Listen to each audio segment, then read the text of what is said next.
Liam's first name was supposed to be Ash. He'd been in a rush to enter the world, arriving a full 2 months early, a scrawny 4.5-pound bundle of impatience. When Jack first saw his son, a jolt went through him. The baby was a wrinkled, purplish creature, more alien than human. He caught only a glimpse before a nurse whisked the boy away to the neonatal intensive care unit, placing him in an incubator where he would remain untouchable for weeks. His wife, Evelyn, weak and slick with sweat, faintly asked about the baby. Jack, hiding his own alarm, assured her their son was perfect and would grow up to be as beautiful as she was. Evelyn managed a tired smile, murmuring that looks didn't matter, only health. Jack gently urged her to rest, telling her the doctors were watching the baby more closely than they ever could. For the next 2 weeks, Jack was a ghost haunting the hospital halls, torn between his wife's recovery, his son's fragile hold on life, and the demands of his rapidly growing construction business. He lost 10 pounds. When their son was finally discharged, he was a sallow, scrawny thing. Jack felt a pang of disappointment that the boy hadn't inherited Evelyn's delicate features, but overwhelming relief washed it away. That very day, he sought out a spiritual consultant in Santa Fe, a woman who specialized in numerology and elemental alignment, seeking the perfect name. She informed him that his son, a fire sign, needed the grounding influence of wood. Jack, a man of decisive action, immediately chose Ash. It was direct, strong, and contained the right element. It seemed perfect. The name lasted 3 months. It wasn't that Evelyn objected, nor that her wealthy father found it too plain. It was Jack who couldn't stand it. For 3 months, Ash turned their serene Chicago brownstone into a house of non-stop shrieking. He was a premature baby with the lung capacity of a miniature hurricane, wailing when hungry, wailing when full, and wailing just before and after sleep. Evelyn, still recovering, grew thin and pale, her nerves frayed. Jack, clumsy and useless with a crying infant, felt his heart ache for her. Desperate, he sought out another consultant, one with a much higher price tag and a fancier office overlooking the lake. This new guru listened to the story and pronounced the name Ash energetically incompatible. He explained that Evelyn's elemental sign was earth, and wood, the consultant declared, drains the earth. Jack grew anxious, asking what he should do, explaining his son still needed that grounding force. The consultant clarified that it wasn't about a literal element, but about channeling the right energy. He suggested Liam, a name of Irish origin meaning strong-willed warrior and protector. He explained its numerological vibration would provide the necessary strength without clashing with Evelyn's energy. It sounded profound and logical. Jack, relieved, accepted the name. As he left, he thanked the guru profusely, then immediately called his assistant with instructions to report the first consultant in Santa Fe for fraud. With his name changed to Liam, the household miraculously found peace. Or perhaps the colic simply ran its course. Either way, the new name stuck. But the protector spirit didn't quell the boy's fiery nature, inherited directly from his father. Liam was a firecracker. At 1, he was the undisputed king of the sandbox at Lincoln Park. By 2, he had a loyal crew of toddlers following him. At 3, he entered preschool and established his reign, becoming a legend in the under 5 set. Even the preschool director, on her rounds, would pop her head into his classroom and ask if Liam had been behaving himself that day. Her question was often answered by a shriek when she saw the lifelike rubber snake he was dangling. When it was time for Liam to move up a class, the teachers quietly threatened to resign. Fortunately, Jack's business had exploded. His small company was now a major corporation, too big for its origins. He moved the headquarters to New York City, and the family relocated with him. On Liam's last day, the entire preschool staff lined up to see him off, their eyes glistening with tears. Jack was deeply moved by this display of affection, telling his son that building such strong connections was vital for success. The security guard standing nearby nearly choked. Connections?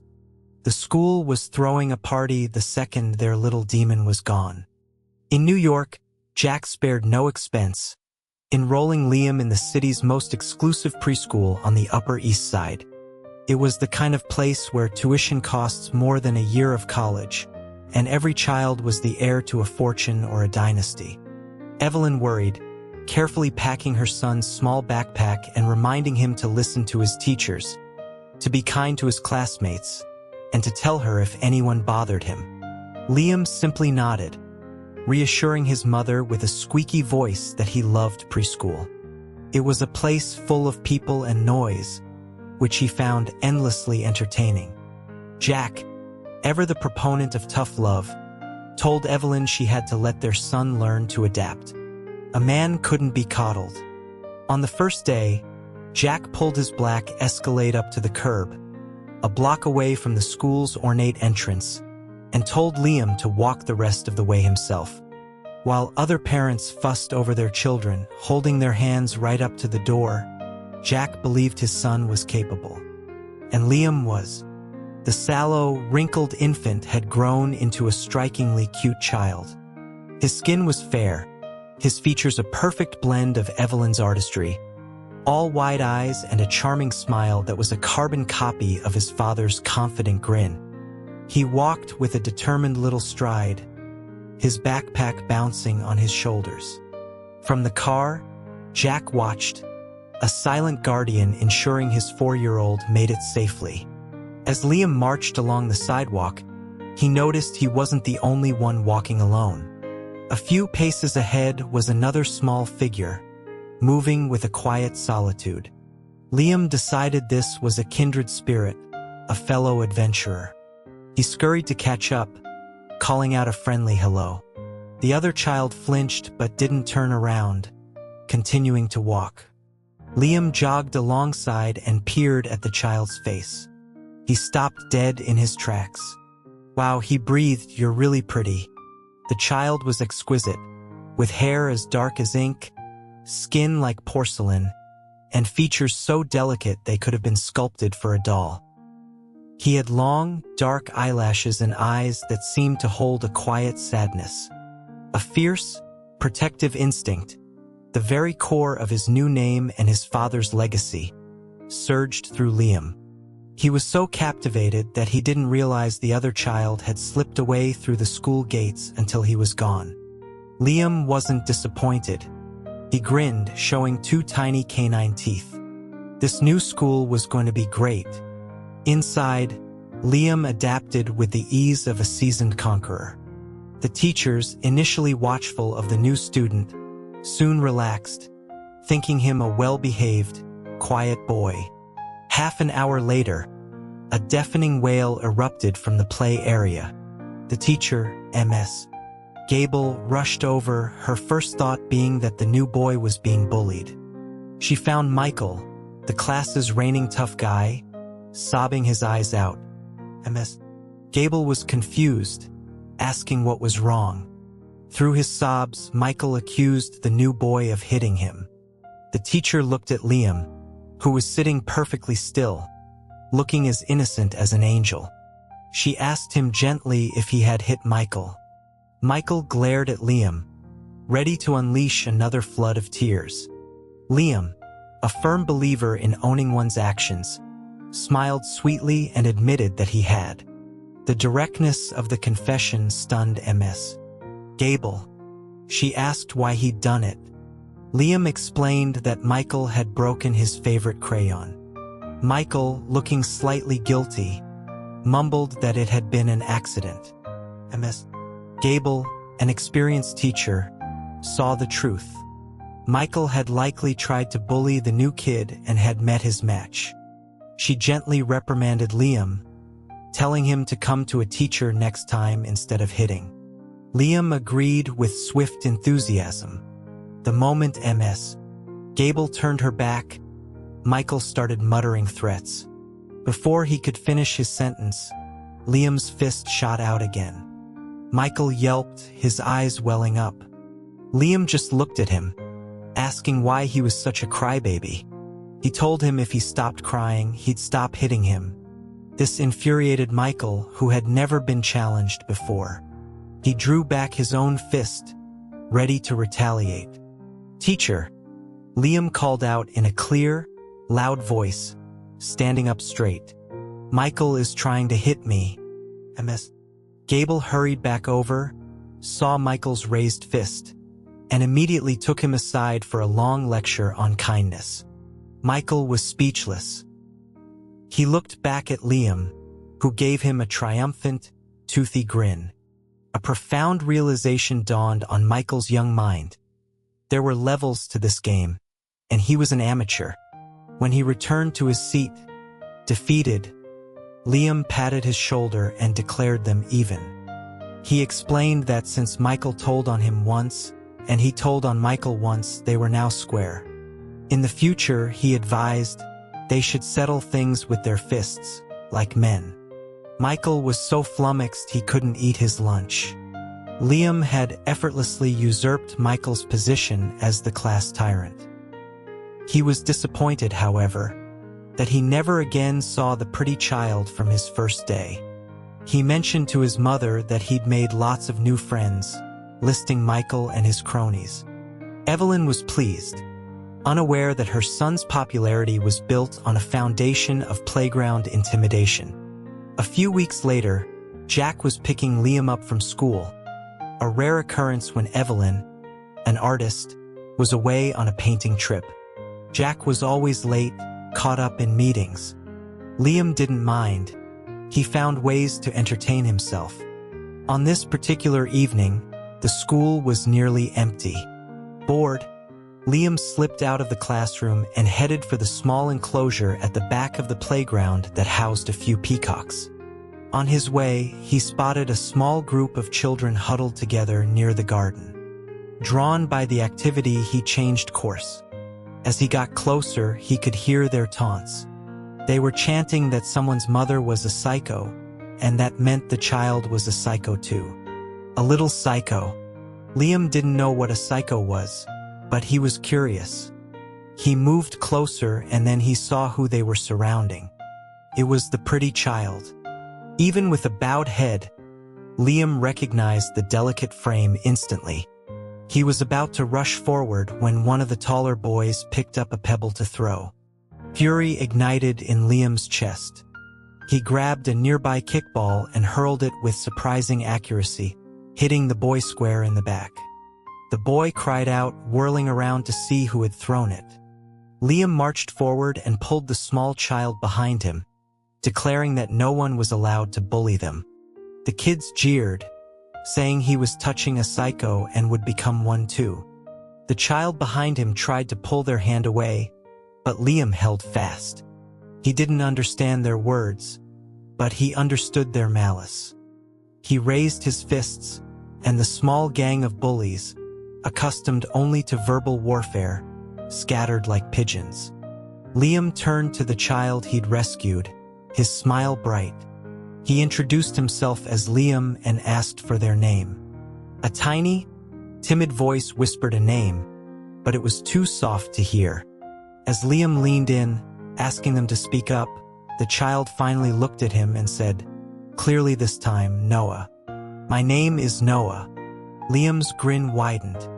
He told Noah that from now on, he would protect him. This was the first time Noah ever truly saw Liam.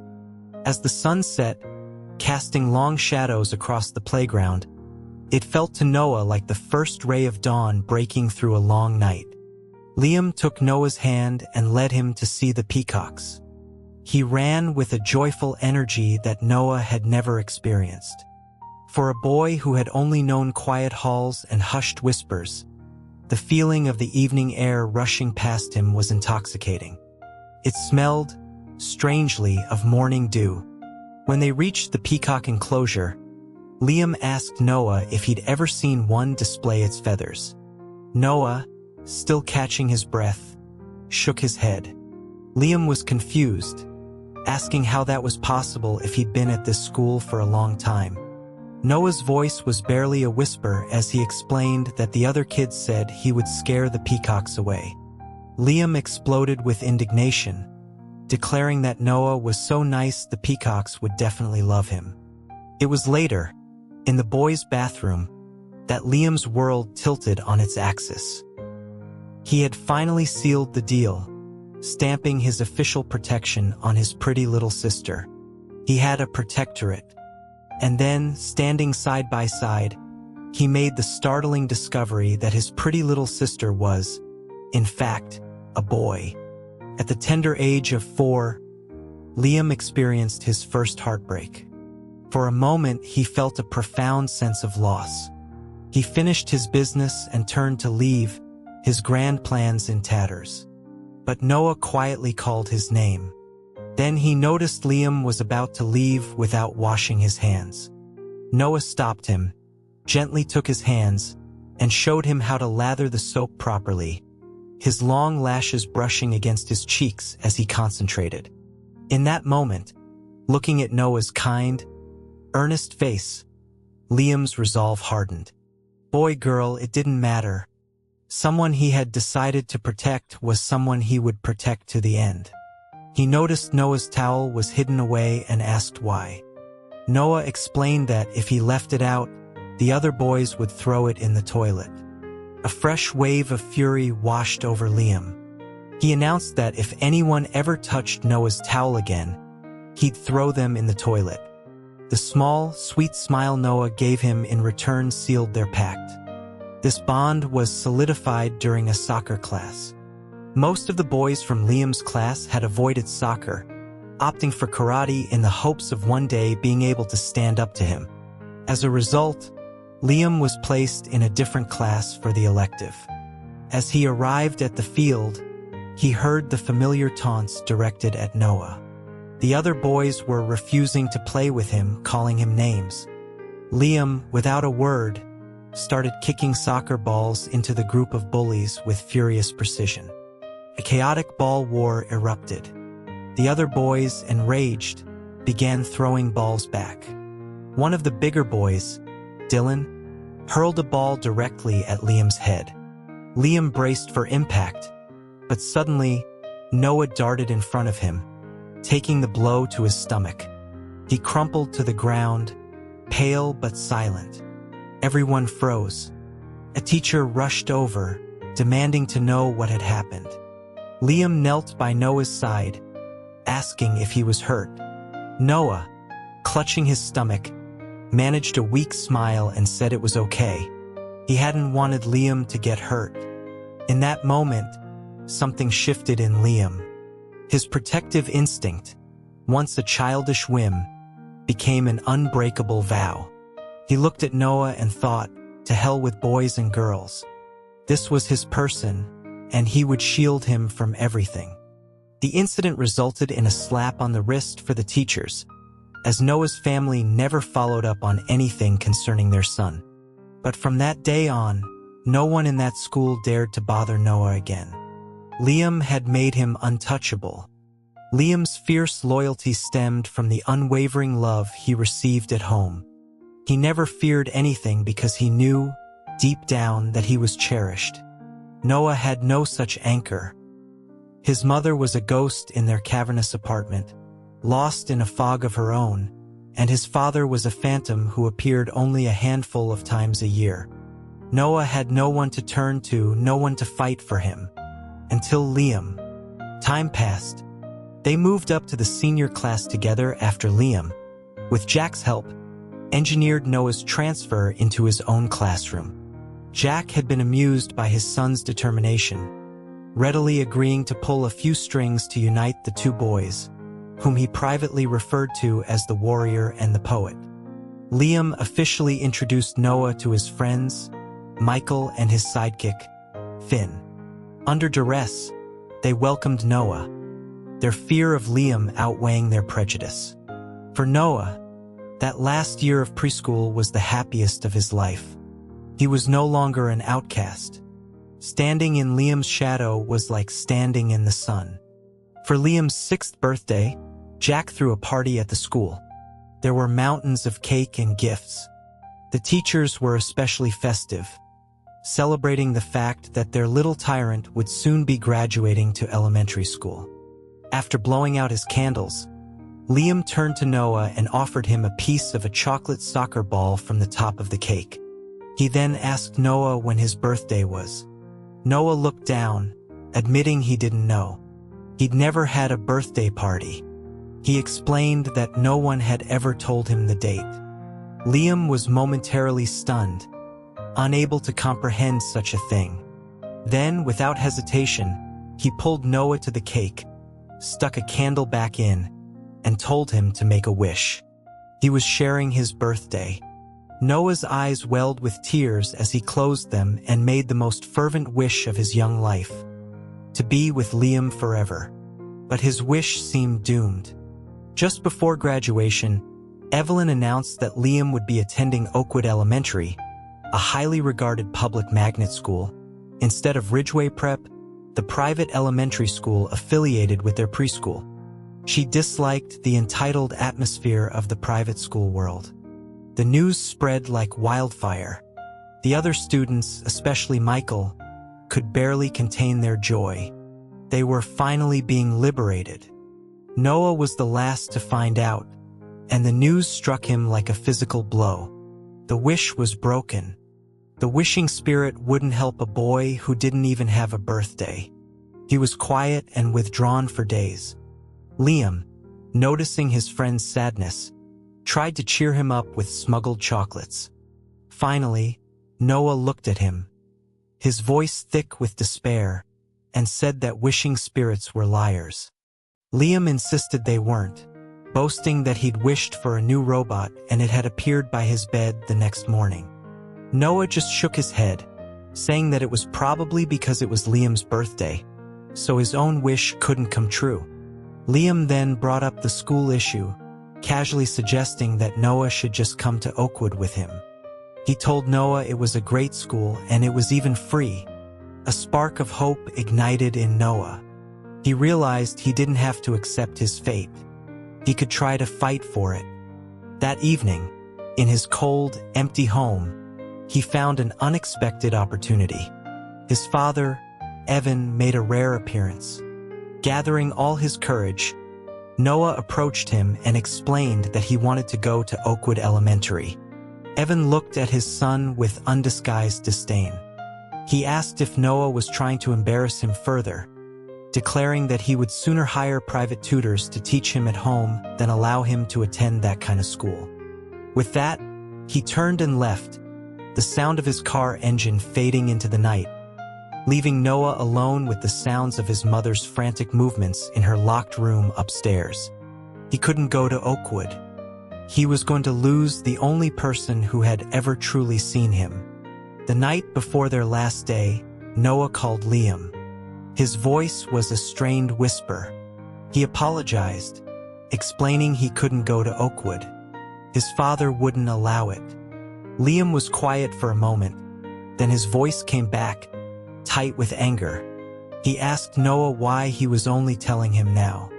Noah's voice broke as he admitted he just wanted to cherish their last few days together. Liam exploded. "Are you an idiot?" He yelled into the phone. "If you can't come to Oakwood, then we'll just go to Ridgeway together." Noah was stunned into silence. He had never considered that as an option. He had never thought to ask for such a thing, never imagined that Liam would be willing to change his own path for him. "But your parents want you to," he started, but Liam cut him off. "Are you my friend or not?" he demanded. Noah quickly replied that Liam was his best and only friend. "Then wait for me at Ridgeway," Liam commanded, and hung up. Liam, a man of action, marched straight to his mother. He announced he was going to Ridgeway Prep. Evelyn, used to her son's whims, initially refused. But Liam pleaded, explaining that Noah couldn't go to Oakwood and would be all alone. He argued that Noah was shy and clumsy and needed someone to look out for him. Seeing the genuine care in her son's eyes, Evelyn relented, but not without conditions. Liam had to agree to give up ice cream for a month, learn his multiplication tables by the end of summer, and read 10 books. Liam agreed to the punishing terms of the treaty without hesitation. His mission was too important. He called Noah back immediately. "It's done," he announced. "My mom said yes. I have to start at Oakwood for a couple of weeks while she handles the transfer, so don't tell Michael and the others. I want to give them a surprise." On the other end of the line, Noah was speechless, clutching the phone as if it were a lifeline. A feeling so overwhelming and warm spread through him that he felt unsteady on his feet. He could only manage a choked sound of agreement. He was laughing, or maybe crying. For the first time, he wasn't sure of the difference. 2 weeks into the new school year at Ridgeway Prep, Michael and Dylan had established themselves as the new leaders of the first grade. They swaggered through the halls, confident that their reign would be long and peaceful. Then, one morning, their teacher, Mr. Davis, announced they would be getting a new transfer student. Michael and Dylan exchanged mischievous glances, already plotting a welcome prank. They caught a large, fuzzy caterpillar during recess and carefully placed it inside the new, empty desk at the back of the room. The next morning, Mr. Davis walked in, followed by the new student. When Michael saw who it was, his jaw dropped. Dylan went pale. The entire class fell silent. Liam strolled in, his backpack slung over one shoulder, a familiar, toothy grin spreading across his face. "Hi everyone," he said cheerfully. "I'm Liam." He walked to his new desk, winking at Noah as he passed. As he sat down, Michael shot out of his seat and sprinted to the back of the room, a look of sheer panic on his face. He made a desperate grab for the desk lid, but he was too late. Liam had already opened it. He looked at the caterpillar, then at Michael's terrified face. "Is this a welcome gift for me?" he asked, his voice deceptively sweet. Michael could only stammer that he didn't know the new student was him. Liam picked up the caterpillar with his bare fingers. "Good thing it was me," he said, his smile never wavering. "Anyone else might have been scared." He held the wriggling creature up. He mused, "My dad told me these are a delicacy in some places. You can eat them fried. Or raw." Michael let out a strangled sob and collapsed back into his chair, defeated. The king had returned to his throne. Later that week, during the first swimming class, Liam didn't get in the water. He lounged on a deck chair while the other kids splashed around. The coach tried to coax him in, but Liam just said he was lazy. Noah sat beside him, a towel draped over his legs. He couldn't swim. A deep-seated fear of water kept him on dry land. Liam knew this. He told Noah not to worry about him, that he should go have fun. Liam just shook his head. "It's no fun without you," he said, closing his eyes against the bright afternoon sun. Noah looked at him, at the fierce, loyal, impossible boy who had changed his entire world, and a small, genuine smile lit up his face. The sun was warm on his skin. For the first time in a long time, he didn't feel cold at all.